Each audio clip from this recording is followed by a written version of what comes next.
Hey, thanks for joining me. One of my favorite things to do has been going through these classic X-Men, and we're in the Dark Phoenix saga. Last one I did was here, then it ended with Jean Grey finally succumbing to the mental manipulation she was going through by Mastermind, and she turned into Dark Phoenix right at the end, the last page, and I believe it was, you know what, I got it right here. Let me not guess what happened right at the end. Let's just show it right. She turned into Dark Phoenix and exploded the ship that they were flying away in. Now, the X-Men had been going through hell. I mean, they were fighting the Hellfire Club that met these guys. The Hellfire Club kicked their asses, but then the X-Men rallied, got away.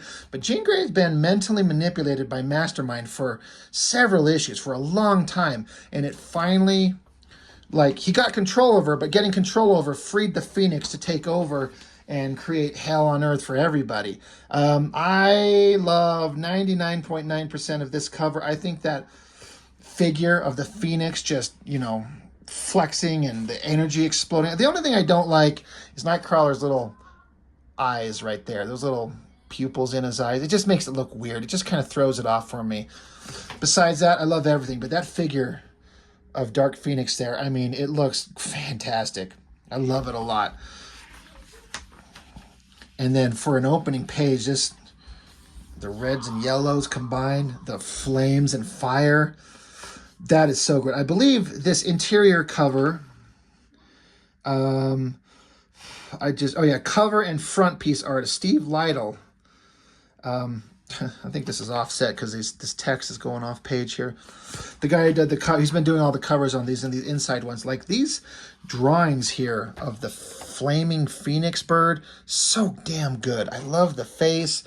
It like the flames catching the star and then a planet exploding. If you know the Dark Phoenix saga, you know the significance of that. And that is a hell of a badass drawing showing that moment. But we'll get to it. Speaking of another incredible thing, John Byrne, I'm assuming it's this regular team of John Byrne, Terry Austin.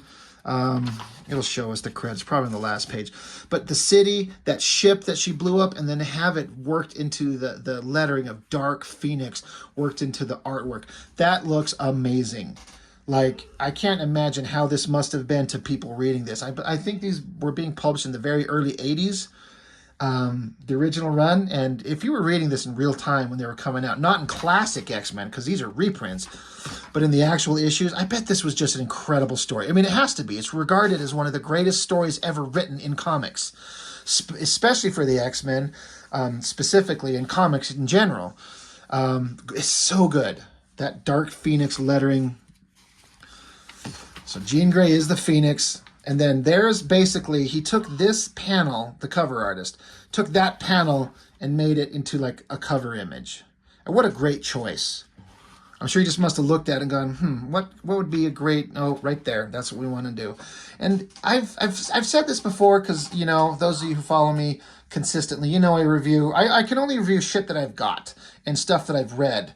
And, I'm a child of the 80s and a teenager of the 90s, and so I was collecting comics in the 90s, so most of what I show is shit from the 90s. And so whenever I reference the artwork of that era,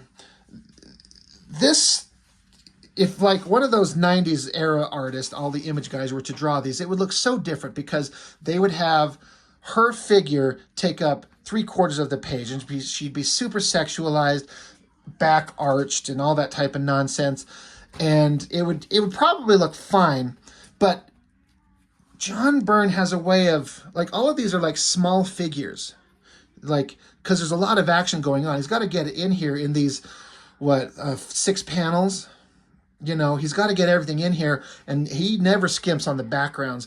So even if he's drawing everything and everybody's kind of a small figure, the storytelling is so clear, the plot to the book is so interesting, and everything that goes on just works so well. The only thing that kind of doesn't work, that feels a little dated, is the fact that every character is thinking what's happening, and you're reading what's happening, or they're having these thoughts. I mean, it's helpful because it lets you know the characters' motivations and how they think and what they think and why they think. But sometimes as a reading experience, it's like, I don't need to hear all of this or read all of this, but also every comic might be somebody's first. And this is where you learn stuff. So it's a Claremont thing, you know. Not that he's the only one that does it, but it just kind of stands out. He has a very specific, like, he has a voice, and you can kind of read his dialogue and be like, yeah, that's a Claremont thing. So it's kind of a minor critique, but I mean, what the hell do I know? Colossus, you know, the jet explodes, but somehow, you know, exploding jet, but they're all still alive. That exploding jet would have killed them, but it's Dark Phoenix. Who knows how she made it happen? Colossus falls to the ground, so he just turns into a big metal guy, smashes into the ground. Nightcrawler has to teleport himself down. Storm grabs onto Wolverine. He's about to puke because he doesn't like heights, remember? Cyclops is falling, and Jean Grey, Phoenix, is going after him.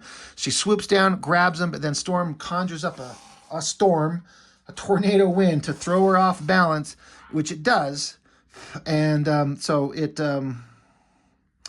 you know, she releases Cyclops, and they're all down. They're like, holy shit, after everything we've just gone through, what the hell has happened to Jean Grey, our most beloved friend and comrade? What the hell is happening? Suddenly, you know, Phoenix comes down. She's like, that was a good try, Storm, but it's not going to be that easy to take me on. And Cyclops is yelling, why are you attacking us? For pity's sake, Jean, why? And she says, ask not for pity from Dark Phoenix, my love. There is none in her. So, this thing that's taken her over, she is not herself. So she, you know, comes down, swoops down, and blasts a bunch of energy and takes out Colossus. He's like, I've got to do something here. So he picks up a tree. He's like, if I can tangle her in the branches of this tree. I mean, I guess that's an interesting mindset. I'll get a tree and I'll just shove it in the air and maybe it'll distract her. I mean, Colossus knows the powers that Phoenix has. You're going to tangle her in tree branches? They just wanted to have this moment where he lifts up a tree and just have Colossus thinking, like, I'm going to pick up this tree and I'm going to fucking bash it over her skull. It won't hurt her, but maybe it'll stun her enough to come back to her senses.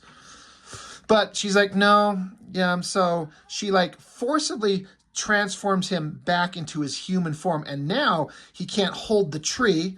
So then it tumbles on him. Wolverine comes over to help. So then Jean Grey, Phoenix, transforms the tree into solid gold just to make it heavy and crash down and hold them down. Phoenix, you know, starts tangling with Storm. Storm starts shooting lightning at her. And they're all having their thoughts about there is no joy, no love in Dark Phoenix. I sense pain, great sadness, and an awful, all-consuming lust. So Jean Grey fights back, knocks Storm out of the sky, and then Cyclops and Nightcrawler get zapped down. They're kind of done. And so Phoenix comes down, lands, and she's just posing and looking awesome, yelling her awesome Dark Phoenix stuff. You and I are quits now, Xmen.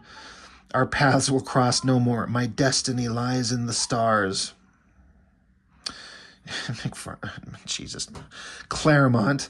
I just got done reading reviewing a McFarlane book, and for some reason McFarlane started coming out of my mouth. Claremont, his dialogue. She reaches for the sky, summoning the lightning, laughing as the awesome bolts of energy caress her body like a lover. Okay, Claremont, okay. This is wrapping up. Now, this is an interesting story point. I don't know how many times they address this, because they seem to make a big point of it. The Hellfire Club, the remaining members of the group, are kind of gathering themselves after the X-Men showed up, and there was a big fight. And there was this guy, Leland is his name. Harry Leland. He was the big fat guy that can increase mass, and he sent Wolverine tumbling through the ground into the sewers, almost killing him. And Wolverine showed back up. I mean, they're straight up saying he's dead, which that doesn't happen very often. And I take it as Wolverine killed him. And did this ever get addressed? I don't know. But, you know, this guy's like, the X-Men are like, we got to find the X-Men. This is a big deal. And this cop is like, you know, we're out of our league here, sir. We're not equipped to fight superpowered mutants. Tackling the X-Men would be suicide. You want results? Call the Avengers or the Fantastic Four or S.H.I.E.L.D. And then Sebastian Shaw, he's like, yeah, you know what you should do? We got some things we could sick on the X-Men called Sentinels. And they're like, well, before they could decide that, off in Central Park, I guess, it's raining and lightning is erupting everywhere. And I don't think I'm seeing this. Like, it's not like a Rorschach thing, but in the sky. It's like a skull. I mean, right? That's intentional. Like a symbol of death in the distance. That has to be, that has to be intentional. But I like how this is obviously Storm shooting lightning, trying to fight the Phoenix. These guys don't know what the hell was going on. In a properly done movie, every one of these scenes could be incredible. It just has to be drawn out. The Dark Phoenix saga has to be told in, at minimum, a trilogy of movies, because you need one movie at least to introduce the characters and see them as heroes, and then a second set to at least put them in the danger and develop the main conflict, and then the final one to be the climax of everything. We have to live with these characters for a long time. You can't do the goddamn Dark Phoenix saga in one movie, which they tried twice and failed miserably twice. But I just imagine, like, cops talking, somebody had been murdered, there's this big fight between superpowered mutants, and in the distance, in the rain, lightning is striking in the distance, and a giant flaming bird erupts off the ground. Like, I mean, these are the people down here, and this giant flaming bird just erupting out of there. That would have been, could be the most incredible visual. And then it cuts over to, it's showing, I like how when they finally acknowledge something big happening, and all the other heroes that exist in the world acknowledge it. We cut to the Fantastic Four, and some of the dialogue is silly. The Thing, he's like, sheesh, Stretcho, I was just getting all nice and lathered up when you had to go and hit the red alert. What happened, Reed? Galactus step on Yancey Street or something? Mr. Fantastic, this is serious, Ben. I'm registering an energy reading of unbelievable proportions from someone whose power could rival that of Galactus. Spider-Man noticed it. His spider sense is going crazy. Doctor Strange, he senses something, and off on the edge of space. There is no edge of space. But the Silver Surfer, he senses something. He says, a child of the stars, just like me, and yet not like me at all. She is human, flawed, and that flaw bids fair to destroy her. I must aid her if I can. So I like that they're showing that the other heroes in the universe recognize this giant, like, surge of evil energy of some type. And then Jean Grey just takes off. She decides to, like, I'm done fighting these idiots. So she, the Dark Phoenix bids farewell to her homeworld and soars spaceward to fulfill her malefic destiny, M-A-L-E-F-I-C. I don't know if I've ever seen that word. Malefic destiny. As she lifts off, she just misses an Avengers Quinjet going the other way. And now this was set up in the previous issue where Beast, an Avenger, kind of got wind of something going on with the X-Men. So the Beast, again, for everyone that knows, he's part of the original 5 X-Men, but he ended up joining the Avengers for a long time. And so he saw that something was going on with the X-Men, so he erased the Avengers logs of recording a police report of the X-Men doing a bad thing, and he takes off in a Quinjet to go help his former comrades, which is kind of an awesome way of showing him, like, having loyalty to the X-Men. But it's also kind of a betrayal to his duties as an Avenger. But that's the choice he made. It's a very human thing to do. So their ground is torched, scarred on the ground. They're like, the X-Men, they're here. They're all right. And Beast is like, dude, what the hell is going on? And they're kind of trying to pick themselves up. I like that they acknowledge, like, Nightcrawler's like, God, that solid gold oak tree should solve New York's financial crisis for sure. And Beast is trying to lift it up off them. He's like, guys, get up, hurry, I can't hold this forever. So that's kind of an interesting little, that giant gold tree. So they got to start gathering themselves, figuring out what's going on. We see Angel, Professor X. They know that something wrong is going on. Professor X is like, this is bad. I can sense something bad is going. This shit, things are terrible. Cut back to Jean Grey, Dark Phoenix, flying through space. And I love this psychotic look on her face, like these little dots in her eyes and the shadows on her. And I've said this before, there are certain iconic costume designs that are just perfect. Spider-Man is one. I think Superman is one. I'm sure there's tons of others, but the Phoenix costume, the outfit, there's Phoenix and there's Dark Phoenix, and it's just a difference in color. It's like red and green. I think it looks so great. It's sexy, it's powerful, it's dynamic, it's iconic. It completely works. The bird shape on her chest, the the arms and legs are like long gloves and long leggings up to her thighs, and then this sash across her waist with the bird symbol again, and then this like ribbon hanging off it. It's just a perfect design. And what sucks is Jean Grey as a character has never once had a costume that even comes close to being as good as this. Her Marvel Girl outfit is stupid. Her X Factor outfits were not great. The Jim Lee design that he come up with in X-Men #1, terrible in my opinion. She just never had, it sucks when you kind of come up with a perfect design. You know you'll never come up with something that good ever again. Anyway, she's taken off and zipping through space, and she's just reveling in her power and that she can do anything she wants. So she's going to take off.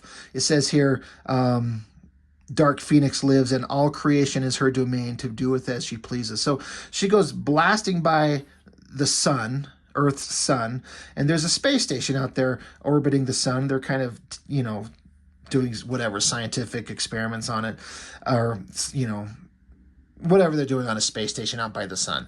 And they like, hey, there's something out there. Hey, I want a full sensor scan. But by the time they're done even saying that, it shows that Phoenix is just zipping by Jupiter already, just rocketing by it. I love this shot, this energy trail showing her going to the distance, implying speed and distance, which she is. I mean, she's just taken off. And then it says, seconds after that, she is well into the vast emptiness of interstellar space, and her journey has only just begun. With ridiculous, terrifying ease, she creates a stargate, and this personal space-time hurls her instantly out of the Milky Way into a galaxy far, far away. Jeez, did they have to word it like that? Into a galaxy far, far away. That's funny. But then she comes out of her little portal, the Stargate, to travel to a faraway place in the universe. She says, transition took more out of me than I anticipated. My power is considerable and growing, but for the moment it is still finite. And like it or not, and I still have limits. I'm ravenous. Before I go on, I need sustenance. Now this is a major clincher in the world of the X-Men and the Phoenix. This scene right here, she jumps into this star. She says, without a thought of the consequences, she dives into the heart of a main sequence G-type star, much like our own sun. Normally, this star could expect to live for another 6 billion years. In reality, its future can be measured in a matter of minutes, and it is suddenly completely consumed by the Dark Phoenix. So she just absorbs a sun. And in that, this is a star system with a planet, the Debari, I believe it is. I don't want to say it wrong. It says it somewhere. But there's this peaceful alien race of like billions of inhabitants on this planet. They look up into the sky, their sun goes nova, and their planet is obliterated. Everyone on the planet is killed. Jean Grey just killed billions of people. Like, it's horrifying to think. It's a major deal. I love that tiny little drawing. It looks so damn good, and the coloring in these old newsprint, it just works so well. But the Shi'ar, an alien race that's been introduced in the comics before. There's this spaceship just zipping by, and they're like, give me tactical. They see the star going nova, a star that should not have gone nova. They're studying, and they're like, what the hell is going on? It should have lasted for a lot longer. What the hell is going on? And then they notice coming out of the remains of the star, there's someone coming out, and they notice, they're like, it's some kind of humanoid creature. She just absorbed this star. Like, if she's this dangerous, we can't let that go. We need to attack her. We need to kill her. So they fire on her, and she just barely dives out of the way. So she does a flyby one of their like wings of the ship and shreds it off. And they're like, holy shit, she's going to take us out. We're probably dead. Like, get a hold of our, Lalandra, the princess, the queen, whatever, the leader of the Shi'ar Empire. We've seen her before, and we'll see her again later in comics, way later after these. But she's like, the leader of this spacefaring intergalactic mega society. And they're pretty moral people. And they see, like, they're saying, can you see it? We're beaten, no weapons, no power. My crew mostly dead. Ship a ruined, gutted Hulk. And the Phoenix, manifests behind them in the ship in the bright flash of light. Boom, they're gone. And she's like, holy shit, it was the Phoenix. What we feared from the beginning and prayed would never happen has happened. We have to deal with this threat once and for all. This is not anything we can let slide. Back with the X-Men, they've gathered themselves. They're sitting there and they're like, Scott has just sat here at the table. He's just got his head in his hands. He's just devastated. He's not eating. He's not speaking. He's taking it very hard. And, even Wolverine's like, don't get your hopes up. And Storm's like, you're giving up? I find that hard to believe. Wolverine's like, I may be stubborn, but I ain't stupid. I'm just a realist. And realistically, Jean Grey, she trashed us without even raising a sweat. You think a rematch will end any differently? And Beast is like, it might, teamwork will help. I can come up with some gadgets that would, equal the odds a little bit.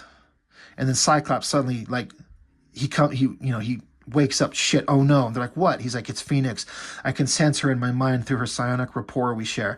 She's returning to Earth, and she's hungry. And what's interesting is, like, Jean Grey said in previous pages, like, our paths will never cross. I'm out of here. I'm done. So she goes and absorbs this star, and she's instantly coming back to Earth. So, kind of interesting. Okay. Because, of course, we got to get the team back together. So I'm not really complaining, but that's it. Again, I've mentioned this before, 17 pages and so much stories put together with the most perfect art I think you could ever hope to find in a comic book like this. I just love all of this. The use of coloring, like the subtle whites mixed with the yellows to show the energy here. It's just unbelievable. And it has to do with it being printed on this newsprint. The way this old newsprint looks is better than any new comic on a glossy paper could look with the same flat colors. It just wouldn't look the same. So the story's ramping up. It's progressing. And what a hell of a movie series this would make. I don't know if we'll ever see that. Kind of unlikely, but who knows? But you can't do it in one, just like I said. So 17 pages of story. That's where we're at with the classic X-Men, the Dark Phoenix saga. There's a backup story. I read this once years ago. It was never anything really interesting. I'm not going to get into it. I kind of don't care. It's fine, but when you've been reading the Dark Phoenix saga, this story of a kid in school is troubled, and who cares? I don't even know who it's about, and I don't care. But just perfect comics right there. The X-Men by Claremont and John Byrne, Terry Austin. It's so great. So it's building. I believe the next issue, 42, is the culmination of the story. Or maybe it's issue 43. I think 42. Right. There's 42 and then 43 is the final issue of the Dark Phoenix saga. So we're approaching the end. Great stuff, great artwork. Can't recommend them enough. So that's all I've got for this. As always, thank you for watching. Bye.